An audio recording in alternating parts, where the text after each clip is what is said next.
Assalamualaikum warahmatullahi wabarakatuh. Izin memperkenalkan diri, nama saya Fatma Afifa, NPM 2210200065. Di sini saya akan mempresentasikan makalah dari kelompok 10 yang berjudul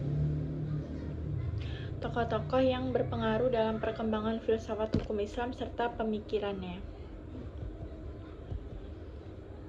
Filsafat Islam merupakan hasil pemikiran umat Islam secara keseluruhan. Pemikiran umat Islam ini merupakan buah dari dorongan ajaran Al-Quran dan Hadis. Kedudukan akal yang tinggi dalam kedua sumber ajaran Islam tersebut bertemu dengan peranan akal yang besar dan ilmu pengetahuan yang berkembang dalam peradaban umat lain, terutama peradaban Yunani, Persia, dan India.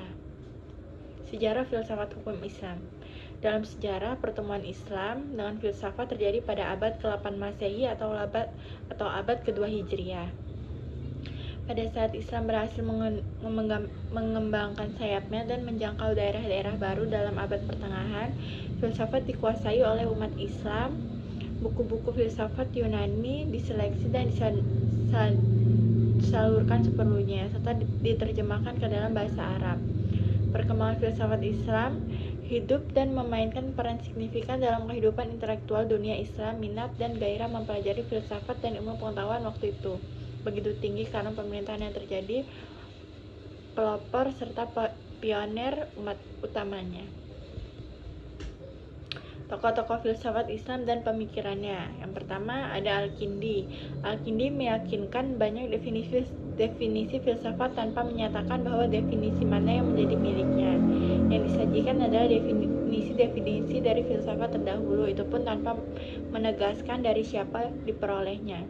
Yang kedua ada Al-Farabi. Al-Farabi berhasil meletakkan dasar-dasar filsafat ke dalam ajaran Islam. Dia juga berpendapat bahwa tidak ada pertentangan antara filsafat Plato dan Aristoteles, sebab kelihatan berlainan pemikiran tetapi hakikatnya mereka bersatu dalam tujuannya. Yang ketiga ada Ibnu Sina. Dalam hal filsafat, Ibnu Sina mengusahakan memadukan filsafat dan agama. Menurut Nabi dan filosof menerima kebenaran dari sumber yang sama, yakni malaikat Jibril yang juga disebut akal 10 atau akal aktif. Perbedaannya hanya terletak pada cara memperolehnya.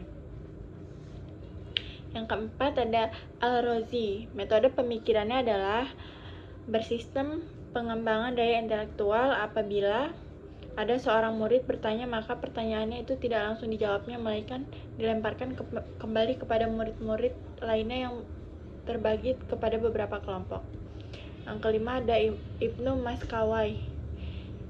Hikmah dan falsafat Maskawai membedakan antara pengertian hikmah dan falsafah. Menurutnya hikmah adalah keutamaan jiwa yang cerdas yang mampu membeda-bedakan, sedangkan filsafat ia tidak memberikan dengan tegas, ia hanya membagi filsafat menjadi dua bagian teori dan bagian praktis. Selanjutnya ada Ikhwan al-Sofa. Beliau menyatakan bahwa filsafat itu bertingkat-tingkat, yaitu cinta ilmu, mengetahui hakikat wujud-wujud menurut kesanggupan manusia, berkata dan berbuat sesuai dengan ilmu. Selanjutnya ada Al-Ghazali. Al-Ghazali berpendapat bahwa dunia berasal dari iradat. Tuhan semata-mata tidak terjadi dengan sendirinya. Iradat Tuhan itulah yang diartikan penciptaan.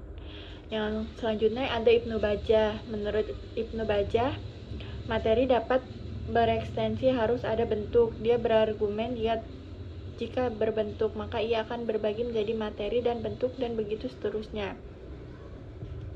Selanjutnya ada Ibnu Tufuli. Dalam filsafat Muslim, Ibnu Tufail sejalan dengan kemahiran dialektisnya menghadapi masalah itu dengan tepat, sebagaimana tidak seperti pendahuluannya yang menganut doktrin saingannya, sekalipun dia tidak mendamaikannya. Selanjutnya ada Ibnu Rusyid,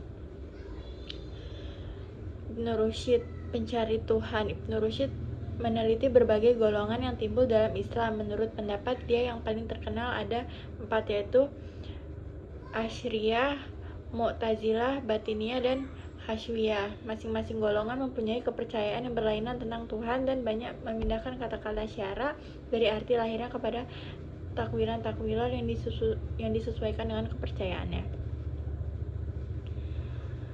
Kesimpulan dari materi tersebut ialah sebagaimana filsafat lainnya, filsafat Islam mempunyai kedudukan yang amat penting dalam dunia pemikiran filsafat. Bahkan orang barat tidak akan mengenal filsafat tanpa kontribusi dari Islam. Kita yang hidup hari ini mampu menangkap sinyal yang disyaratkan oleh para filosof muslim dan mengaplikasikannya dengan kondisi kekinian. Mengenal filosof muslim berarti kita harus mampu melampauinya. Sekian presentasi yang dapat saya sampaikan. Wassalamualaikum warahmatullahi wabarakatuh.